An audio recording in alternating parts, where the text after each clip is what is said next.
السلام عليكم ورحمة الله وبركاته. ازيكم عاملين ايه؟ طبعا بقى احنا ما عملناش مع بعض الكنافة، واحنا عارفين ان رمضان يعني كنافة كل يوم بقى بأي شكل وبأي طريقة. النهاردة هعمل لكم كنافة بطريقة حلوة وكمان موفرة وهتعجبكم جدا. اول حاجة انا جبت الكنافة بتاعتي. دي كنافة آلي حطيتها في الفريزر. لازم قبل ما اعملها احطها في الفريزر. بعد ما حطيتها في الفريزر طلعتها وابتديت ان انا افركها بايديا لغايه لما بقت شبه التراب كده واتكسرت كلها. لو انت عندك كبه وعايزه تضربيها في الكبه تمام. بعدين نزلت عليها بمعلقتين سكر بودر. ما عندكيش سكر بودر حطي سكر عادي. ونزلت عليها بباكو فانيليا. تمام تمام. وقلبتها كده مع بعضها وخليتها كل السكر دخل فيها والفانيليا. زي ما احنا شايفين كده انا بعمل معاكم كل حاجه خطوه بخطوه. بعد ما عملت الخطوه دي جبت بقى كوبايه سمنه حلوه كده. بلدي بقى سمنه، اي سمنه انت بتستخدميها، كل حاجه نعمه من عند ربنا. ونزلت سيحتها ونزلت على الكنافه بيها. وبعدين هبدأ بقى ان انا اقلب الكنافه كلها مع السمنه، بحيث اخلي الكنافه كلها تشرب من السمنه بتاعتي. ما بخليش اي حاجه في الكنافه ما فيهاش سمنه. احنا عارفين ان الكنافه روحها سمنه. لو انتي ما عملتيش سمنه فيها كويس هتطلع منك ناشفه ومش حلوه. حاولي غلفيها كلها بالسمنه وان شاء الله تطلع منك حلوه زي الفل. تمام تمام. بعد كده جبت بقى كسرولة بتاعتي. نزلت فيها بكوبايتين من اللبن. زي ما احنا شايفين. امشي معايا الخطوه دي خطوه بخطوه. بعد ما انزل بالكوبايتين من اللبن بتوعي، كوبايتين اللبن هياخدوا مقدار 3 معالق نشا كبار اللي هما بتاعه الرز.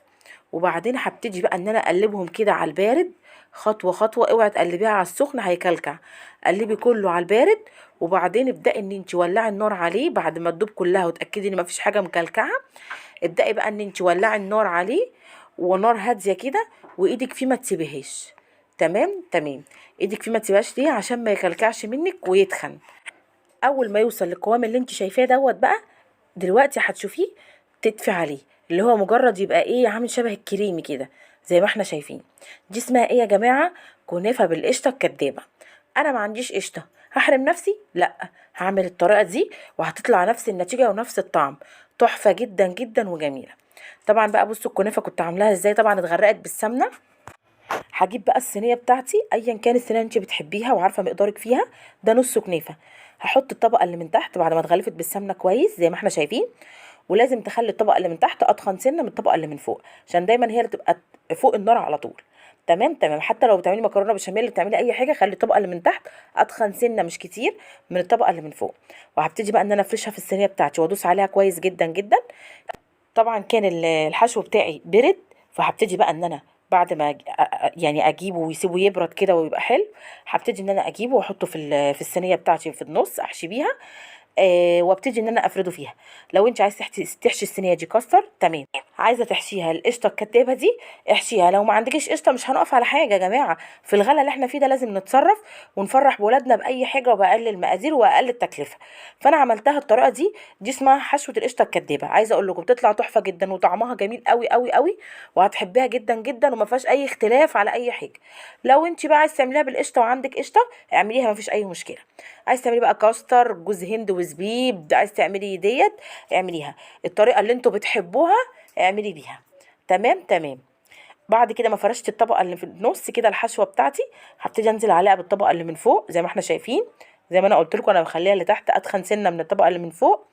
وهبتدي بقى ان انا اضغط عليها. ما اضغطش عليها جامد يعني ان انا ابقى اشبكها في بعضها لغايه لما تتسوى معايا وتبقى كويسه. وبعد كده بصوا شايفين. اضغطي عليها بالراحه واحده واحده عشان الحشوه بتاعتك ما تطلعش منك من الجناب. هي ولا طلعت ولا اي حاجه. عايزه اقول لكم الطريقه كانت جميله وسهله. وطبعا زي ما انتم شايفين كده كانت خلصت معايا وانا مسخنه الفرن. هحطها في في الفرن بتاعي علشان تاخد يعني انا بحطها على الرف الوسطاني. الكنافه ما بتحطش على الرف اللي من تحت. بصوا منظرها عامل ازاي. بصوا بعد ما طلعت. طبعا الكنافه سخنه. ال- العسل بتاعي ساقع. الكنافه ساقعه يبقى العسل بتاعي سخن. انا كنت عامله العسل من قبلها بيوم. واول ما طلعت الكنافه من الفرن نزلت عليها بالعسل على طول سخن. العسل ده انا حطاله 4 كوبايات من السكر على كوبايتين من الميه عشان عايزاه عسل تقيل. تمام تمام. طبعا لو انت عايزاها ناشفه سيبيها مكشوفه. لكن انا كنت عايزاها طريه. فطبعا او بعد ما تخلصي خطوه العسل دي وتتاكدي ان العسل نزل في كل الكنافه بتاعتك، تبتدي بقى ان انت تغطيها. تمام تمام. لو انت عايزاها ناشفه سيبيها، عايزاها كده تغطيها. غطيتها بقى وهسيبها عشان اوريها لكم بعد ما قلبتها. بصوا، لو انت عايزه تسيبيها في الفرن اكتر من كده براحتك، برضو تاخد وش اكتر براحتك، كل حاجه في ايديكي.